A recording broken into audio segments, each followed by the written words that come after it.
ভাতৃসকল ভাৰতীয় জনতা party NDA এটা সন্মানীয় ৰাইজ ওলাই আছে বিজয় উৎসৱ পালনৰ কাৰণে মাননীয় মুখ্যমন্ত্ৰী মহোদয়ৰ বলিষ্ঠ নেতৃত্বত তৃতীয়বাৰৰ কাৰণে অহা 12-13 তাৰিখৰ ভিতৰত শপত ল'ব আৰু এই প্ৰাক মুহূৰ্তত আমাৰ ৰাইজে যে উৎসৱ পালন কৰিছে বিজয় উৎসৱ মুখ্যমন্ত্ৰী মহোদয়ে অসমখনক যিদৰে আগবঢ়াই নিছে আমাৰ ৰঙিয়া সমষ্টিৰ যিদৰে উন্নয়ন হৈছে সমগ্ৰভাৱে অসমত যি উন্নয়ন হৈছে এই উন্নয়নৰ লহৰে কংগ্ৰেছক বিধ্বস্ত কৰিছে আৰু ভাৰতীয় জনতা পাৰ্টিক এইবাৰ চেঞ্চুৰী কোবাই দিছে আৰু সেই নিমিত্তে ৰাইজৰ মাজত বহুত উৎসাহ উদ্দীপনা ৰাইজ বহুত সন্তুষ্ট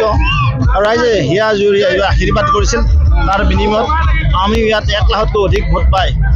বৃহৎ ব্যৱধানেৰে এই সমষ্টিত নিৰ্বাচিত হৈছোঁ তাৰ বাবে মই ৰঙিয়া সমষ্টিৰ ৰাইজক ধন্যবাদ জনাইছোঁ নমস্কাৰ জনাইছোঁ সেৱা জনাইছোঁ আৰু সমগ্ৰ অসমবাসীক মই ধন্যবাদ জনাইছোঁ সেৱা জনাইছোঁ আজি অসমৰ ৰাইজে উন্নয়নৰ পক্ষত আছে আজি অসমৰ উন্নয়ন কাৰণে ৰাইজ আজি দেখিবলৈ পাইছে উন্নয়নটো আৰু অসমৰ ৰাইজ আজি খিলঞ্জীসকল সুৰক্ষাৰ কাৰণে আছে সেই নিমিত্তে সন্মানীয় ডক্টৰ হিমন্ত বিশ্ব শৰ্মাৰ শক্তিশালীকাৰী বিজেপিক এইবেলি NDAক এইবেলি 100+ আসন দিবলৈ সক্ষম হৈছে ৰঙিয়াবাসীক মই ধন্যবাদ জনাইছোঁ তেওঁলোকসকলে মোক আৰু যি অন্য এটা 5 বছৰৰ কাৰণে মোৰ কান্ধত দায়িত্ব দিলে নিশ্চিতভাৱে ৰঙিয়াবাসীক সামগ্ৰিকভাৱে উন্নয়ন কৰা হ'ব মোৰ দায়িত্ব কংগ্ৰেছ নামটো গুচি গ'ল আৰু এতিয়া নামটো বেলেগ হ'ব কাৰণ আমাৰ সন্মানীয় মুছলমান সম্প্ৰদায়ৰ ব্যক্তিসকলে কৈছে যে কংগ্ৰেছ দলৰ নামটো সলাই দিলে হ'ল আৰু